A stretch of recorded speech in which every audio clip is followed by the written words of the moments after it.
This courtroom hearing starts with what seems like a simple question, but within seconds, it turns into one of the most intense sentencing moments you'll ever hear.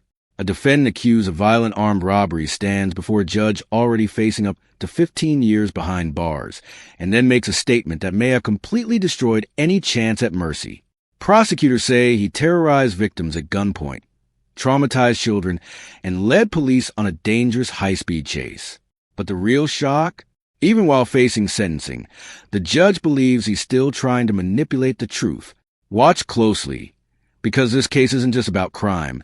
It's about accountability, credibility, and the moment a courtroom completely loses patience. I'm sorry. What did you just say to me?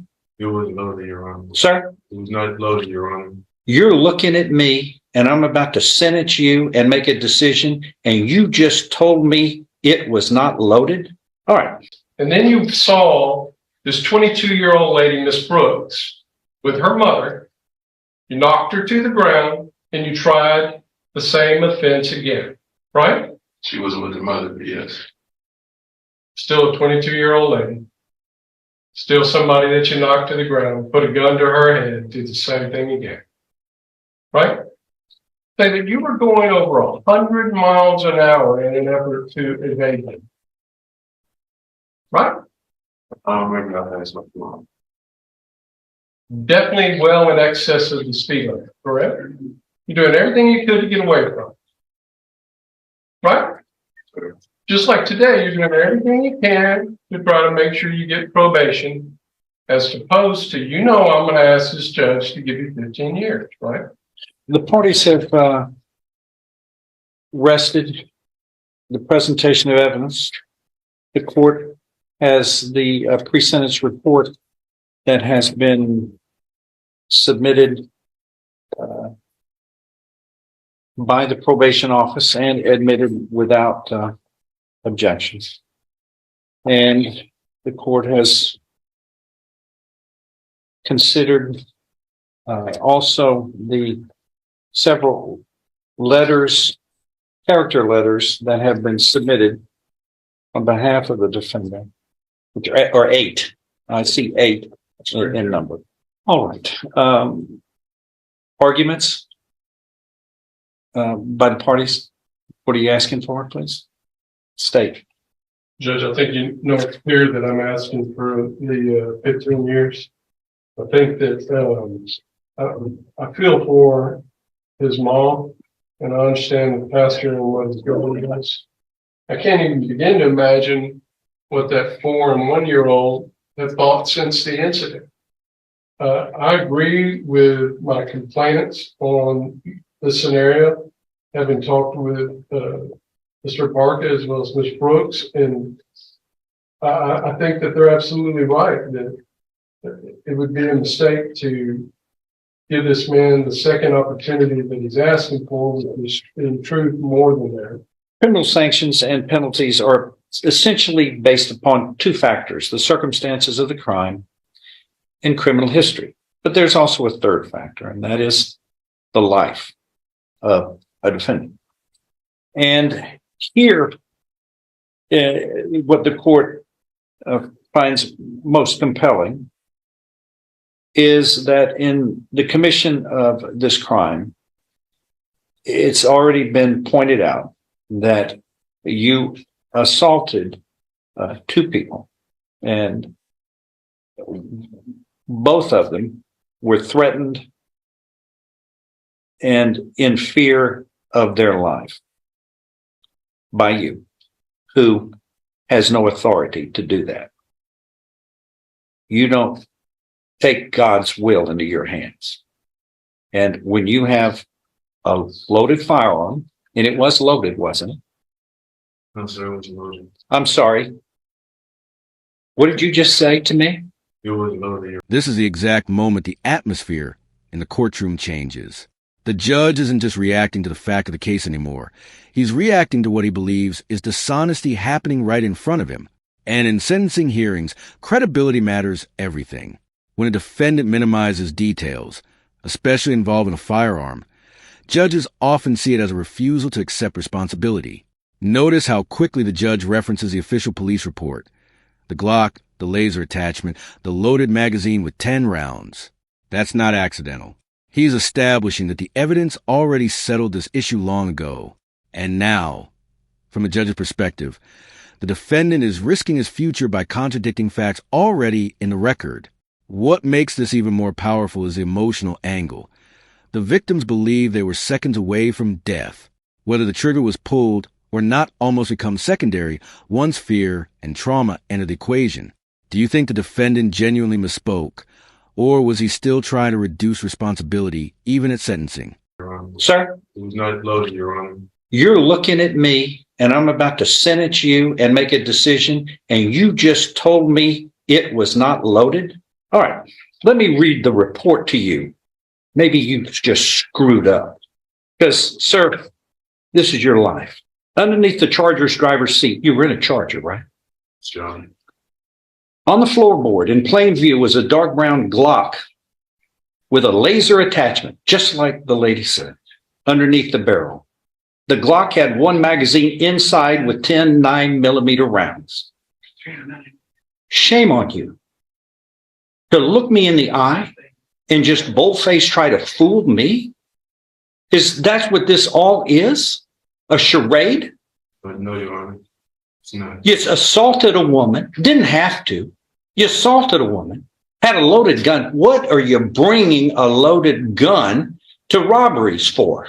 Unless you intend to use it, sir. And then the man in front of his children, his little children.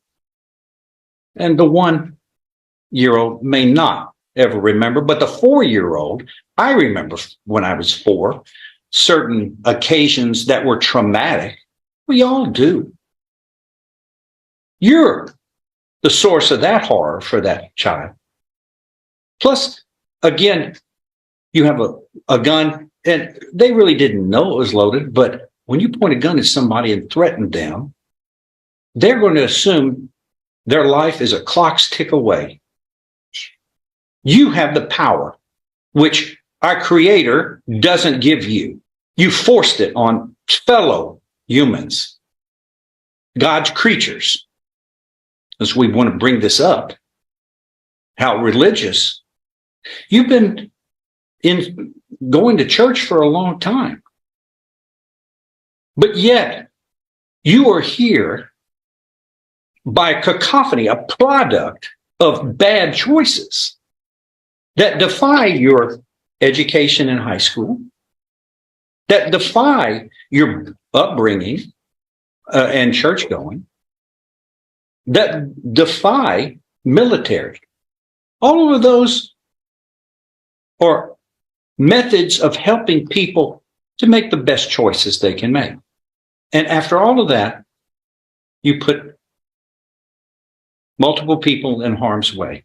Here, your attorney has fashioned with the state, has fashioned a limit where you have reduced your exposure for 2 violent first-degree felonies. Listen carefully to what the judge is doing here, because this goes far beyond anger. He's explaining the philosophy behind sentencing itself.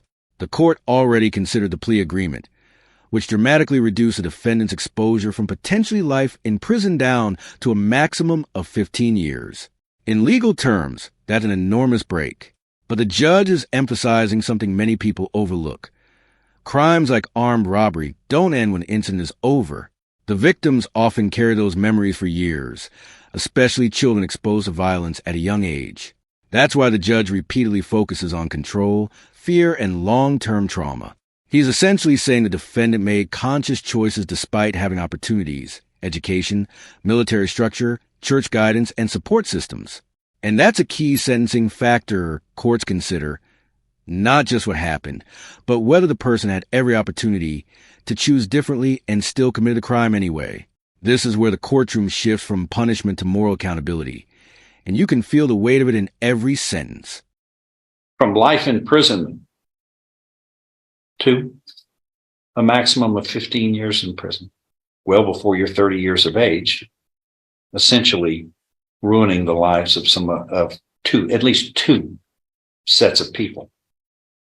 because I know what is told to me. They wake up with the horror of this experience their whole life because they are not in control of their life. You were in control, and that's not the way it's supposed to be. We're all in this together. Live honestly, harm no one, give each person their rightful due. That's everything about law. And that's everything about religion, all wrapped up in those three concepts, which all three were shattered here by your action. All right, I'm going to find in each of these cases you have pleaded guilty voluntarily. You were mentally competent to do so. You understood the consequences of pleading guilty. There was sufficient evidence supporting your guilty pleas from State's Exhibit 1 admitted in each of these cases. To support your guilty plea, to find you guilty beyond a reasonable doubt, I now find you guilty beyond a reasonable doubt in each of these cases. And I am following the agreements. You are hereby sentenced to confinement in the institutional division of the Texas Department of Criminal Justice to serve a term of 15 years on each case to run concurrently.